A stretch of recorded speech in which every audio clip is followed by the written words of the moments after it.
सपने वो नहीं होते जो आप सोने के बाद देखते हैं। सपने तो वो होते हैं जो आपको सोने नहीं देते।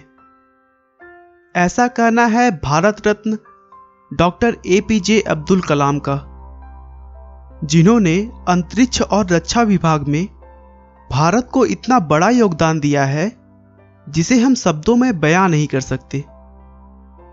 रक्षा विभाग में उनके योगदान की वजह से उन्हें लोग मिसाइल मैन के नाम से भी जानते हैं। अब्दुल कलाम 2002 से 2007 तक भारत के 11वें राष्ट्रपति बने रहे, जिन्हें यह पद टेक्नोलॉजी और साइंस में उनके विशेष योगदान की वजह से मिला, न कि हमारे देश की गंदी राजनीति की वजह से। लेकिन दोस्तों, कलाम को यह कामयाबी इतने आसानी से नहीं प्राप्त हुई थी। इस कामयाबी के पीछे एक बहुत बड़ा संघर्ष छुपा हुआ है। आइए हम उन्हें अच्छी तरीके से जानने के लिए उनके बचपन से शुरुआत करते हैं। अब्दुल कलाम का जन्म 15 अक्टूबर 1931 को तमिलनाडु के रामेश्वरम में एक मुस्लिम परिवार में हुआ था। रामेश्वरम जो कि पहले मद्रास में था, लेकिन अब वह तमिलनाडु राज्य में है। उनके पिता जैनुल अबिदीन एक नाविक थे जो रामेश्वरम आए हिंदू तीर्थयात्रियों को एक छोर से दूसरे छोर तक ले जाते थे।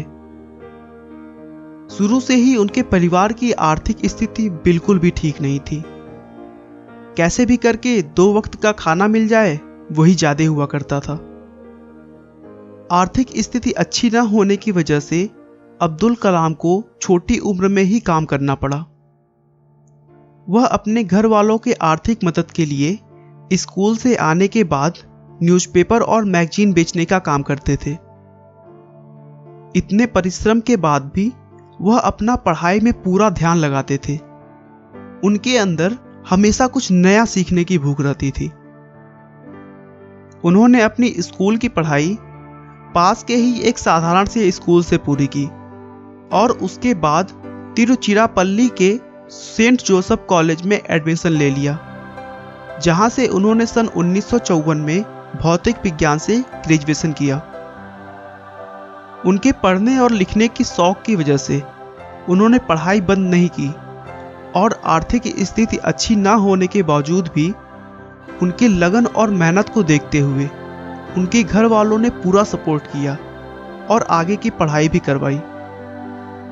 वह पढ़ाई के लिए 1955 में मद्रास आ गए, जहां मद्रास इंस्टीट्यूट ऑफ टेक्नोलॉजी से उन्होंने अंतरिक्ष विज्ञान या फिर इंग्लिश में कहा जाए तो एयरोस्पेस इंजीनियरिंग की पढ़ाई की। इंजीनियरिंग की पढ़ाई पूरी करने के बाद अब्दुल कलाम रक्षा अनुसंधान और विकास संगठन यानी DRDO में वैज्ञानिक के तौर पर चुने गए। वहां पर कलाम ने अपने कैरियर की शुरुआत भारतीय वायुसेना के लिए एक छोटे से हेलीकॉप्टर का डिजाइन बनाकर किया, लेकिन DRDO में काम करके उन्हें संतुष्टि नहीं मिल रही थी। DRDO में एक सीमित काम होता था जो कि रोज रोज दोहराना होता था और कलाम एक सीमित काम तक बंधे नहीं रहना चाहते थे।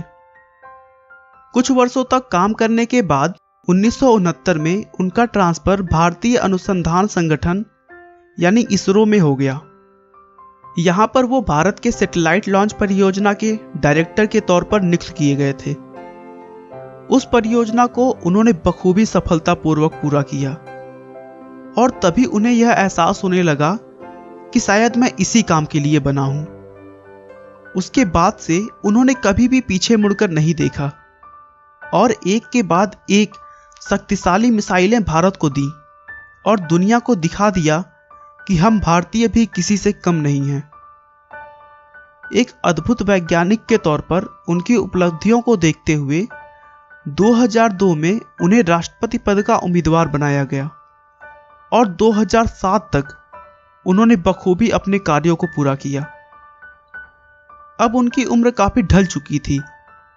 इस उम्र में आकर हर व्यक्ति आराम करने की सोचने लगता है, लेकिन उन्होंने ऐसा नहीं किया।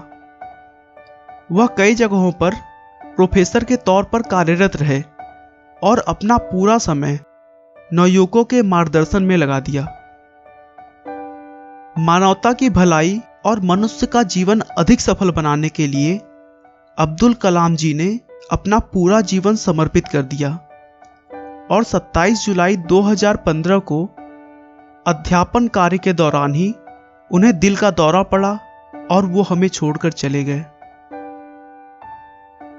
दोस्तों, अब्दुल कलाम का कहना है कि जीवन में कठिनाइयां हमें बर्बाद करने नहीं आती हैं, बल्कि यह हमारी छुपी हुई सामर्थ्य और शक्तियों को बाहर निकालने में हमारी मदद करती हैं। कठिनाइयों को यह जान लेने दो कि आप उससे भी ज्यादा कठिन हो।